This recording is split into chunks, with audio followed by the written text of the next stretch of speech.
हेमंत सोरेन सरकार को कोई खतरा नहीं है, ये दावा किया है कांग्रेस के वरिष्ठ नेता डॉक्टर अजय कुमार ने। उनका कहना है कि झारखंड में जिस सियासी संकट की चर्चा की जा रही है वैसे कोई संकट की बात है ही नहीं। बीजेपी के कई विधायक ही हेमंत सोरेन के संपर्क में हैं।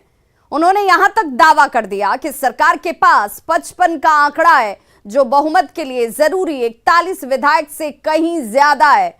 उन्होंने कांग्रेस विधायकों की गैर हाजिरी का बचाव करते हुए बीजेपी को ही अपने विधायकों की बैठक बुलाने की चुनौती दे दी। डॉक्टर अजय कुमार से बातचीत की दिल्ली संवाददाता रवि सिसोदिया ने। हमारे साथ कांग्रेस के वरिष्ठ नेता और झारखंड के पूर्व कांग्रेस अध्यक्ष डॉक्टर अजय कुमार से बात करते हैं। सर, कल एक बैठक बुलाई गई थी, इसमें कई विधायक शामिल नहीं हो पाए, मुख्यमंत्री आवास बैठक बुलाई थी।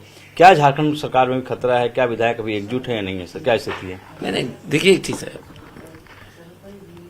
सभी विधायक, एक दो विधायक जो दिल्ली में उपस्थित थे उन्होंने तो खबर भी कर दिया था। दूसरी बात है कि मुझे लगता है कि बीजेपी वाले को सोचना चाहिए कि उनके विधायक बचेंगे कि नहीं। हेमंत सोरेन जी ने पहले भी कहा था कि बीजेपी के विधायक भी उनके संपर्क में हैं, तो बीजेपी पहले अपने घर बचाने के लिए कदम उठानी चाहिए। नहीं, सरकार को एकदम खतरा नहीं, आप भी संख्या जानते हैं, 55 के आसपास है, तो अब 41 चाहिए आपको, तो 55 से 41 पहुंचने में जो है उससे अच्छा है कि भारतीय जनता पार्टी के लोग ही 55 में शामिल हो जाएं। लेकिन से कई विधायक तो मौजूद नहीं थे ना, कल इससे सवाल उठ रहा था। नहीं, मैं तो जानता हूं, जैसे कि शिल्पी तिर्की मैडम जी यहीं पर थी क्योंकि राहुल जी के साथ और बाकी लोग के साथ मीटिंग था। तो हर एक व्यक्ति जो एक आध अगर आप उसको जो उसके बारे में कहानी बनाने लगेंगे, मैं तो एक ही चीज कहना चाहूंगा आपको, बीजेपी अपने विधायक का बैठक बुला दें और फिर देख लेंगे कितने लोग उपस्थित हैं। दूसरे के ऊपर आरोप लगाने से पहले मुझे शक है कि बहुत सारे लोग उपस्थित नहीं होंगे बीजेपी की तरफ से। न्यूज से बातचीत के लिए शुक्रिया। वीडियो जर्नलिस्ट सोनू मंडल के साथ रवि सिसोदिया, न्यूज 18 दिल्ली। पश्चिम बंगाल में हावड़ा की जेल से इरफान अंसारी की रिहाई के 2 दिन के बाद राजेश कच्छप और नमन विस्कल कोगांडी भी बेल से बाहर आ गए। अब हाईकोर्ट की शर्त के तहत तीनों सस्पेंड कांग्रेस विधायकों को अगले 3 महीने तक कोलकाता में ही रहना होगा।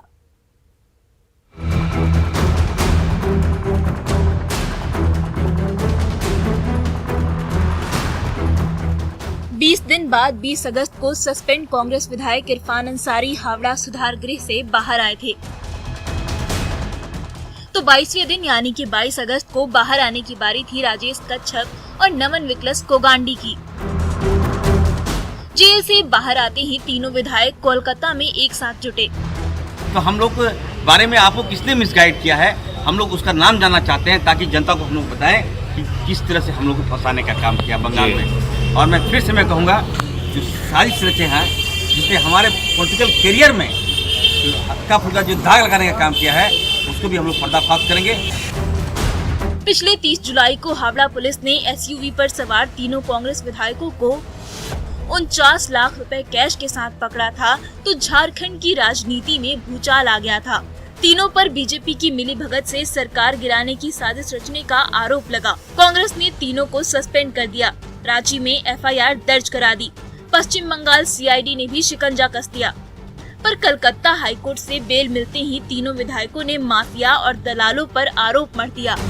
ये माफिया लोग जो हैं उन लोगों ने एफआईआर कराया है।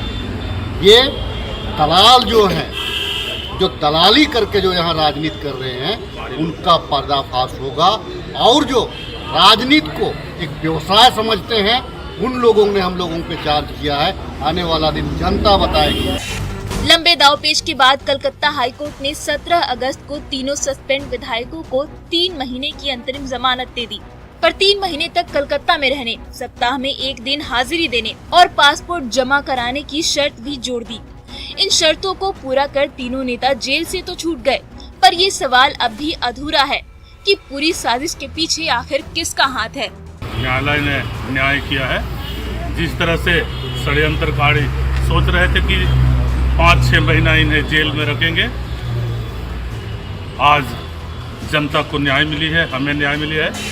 तीनों सस्पेंड कांग्रेस विधायक जेल से तो छूट गए हैं, पर कोर्ट की शर्त के तहत वो अगले 3 महीने तक झारखंड से दूर ही रहेंगे। लेकिन इतना तो तय है केस के बावजूद झारखंड की राजनीति पर इनकी छाप कम नहीं होगी। Bureau report, news 18।